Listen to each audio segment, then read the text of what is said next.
Bersyukur kepada Allah. Alhamdulillah, oleh Allah kita ditempatkan di tengah lintang garis khatulistiwa di negara Kesatuan Republik Indonesia. Negara yang dipenuhi dengan kedamaian, negara yang dipenuhi dengan keberkahan, negara yang subur gemah ripah loh jinawi. Tapi kita jangan pernah melupakan bahwasanya dunia beserta isinya tidak akan ada artinya.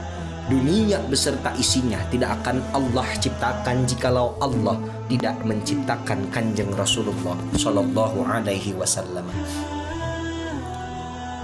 Di dalam sebuah syairan, wa kaifa tad'u ila dunya darurat fuman laula khulam tukhriji dunya minal adami.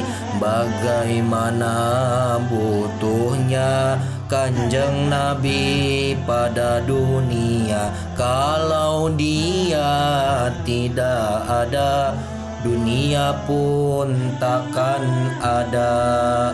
Dunia beserta isinya tidak akan pernah ada, tidak akan pernah Allah ciptakan jikalau Allah tidak menciptakan Kanjeng Nabi Muhammad Sallallahu Alaihi Wasallam.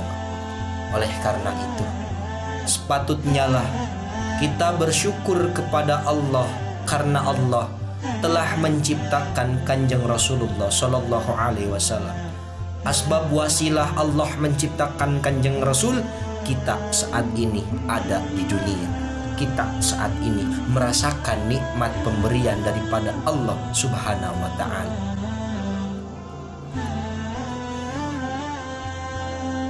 Oleh karena itu, sepatutnya lah mulai dari sekarang kita harus senantiasa menjalankan sunnah-sunnah daripada Kanjeng Rasulullah Sallallahu Alaihi Wasallam.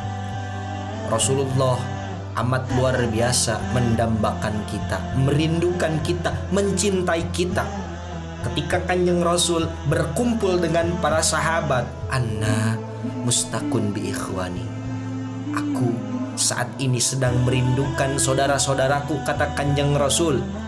Kemudian sahabat bertanya, bukankah aku adalah saudaramu ya Rasulullah? Kemudian Rasulullah menjawab sebuah perkataan sahabat, la bal antum ashabi, bukan, engkau semuanya adalah sahabatku.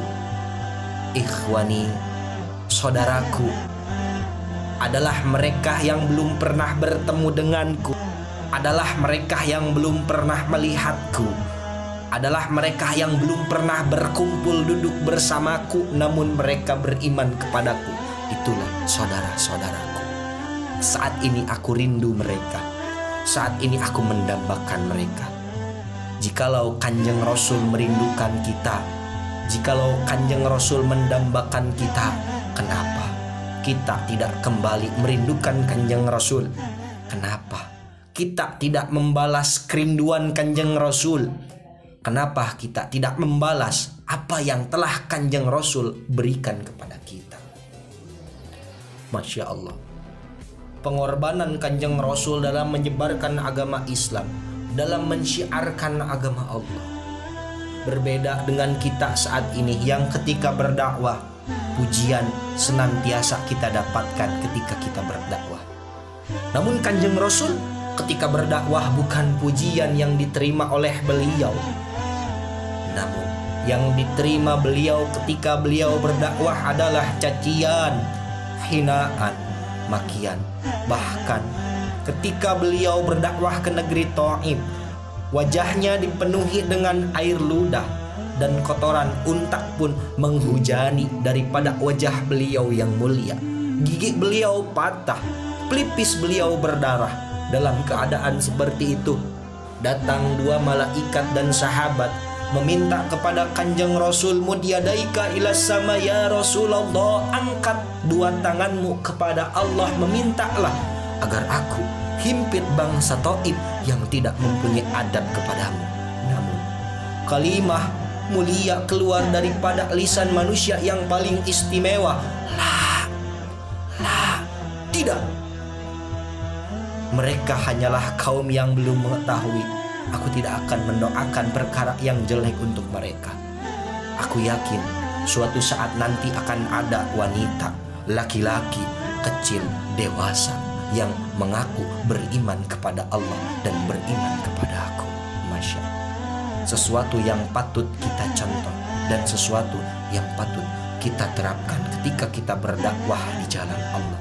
Sabar, ikhlas.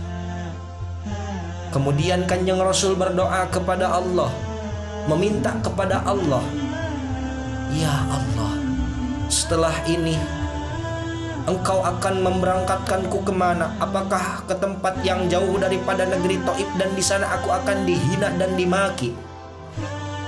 Atau ke tempat yang dekat dari Taif dan di sana aku akan dihina, aku akan dicaci, aku akan dimaki? Fa anna radin, aku ridho ya Allah, malam tagdob alaihi, selagi Engkau tidak murka terhadap. Masya Allah. Kanjeng Rasul ketika dirinya dihina tidak menjadikan dirinya meluapkan emosi. Ketika dirinya dipukul tidak menjadikan Kanjeng Rasul membalas pukulan tersebut. Asalkan Allah tidak murka terhadapku, kata Kanjeng Rasul. Suatu perkara yang patut kita contoh. Luar biasa akhlak daripada baginda Kanjeng Rasulullah SAW. Oleh karena itu, semua contoh yang baik ada daripada diri Kanjeng Rasul. Kita selaku umatnya sepatutnya mencontoh pribadi akhlak daripada baginda Kanjeng Rasulullah SAW. Laqad kana lakum fi Rasulillahi uswatun hasanah. Lam ibtida bertemu dengan qad litahqiq. Yakin telah ada daripada diri Kanjeng Rasulullah SAW uswatun hasanah, contoh yang baik. Uswatun menggunakan tanwin nakirah, maknanya indefinite, meluas tanpa batas. Semua contoh yang baik ada daripada diri Kanjeng Rasul. Khuliqta mubarra'an min kulli aibin. Khuliqta, engkau diciptakan ya Rasulullah, mubarra'an terbebas, mubarra'an suci, min kulli aibin, dari semua aib, dari semua kejelekan.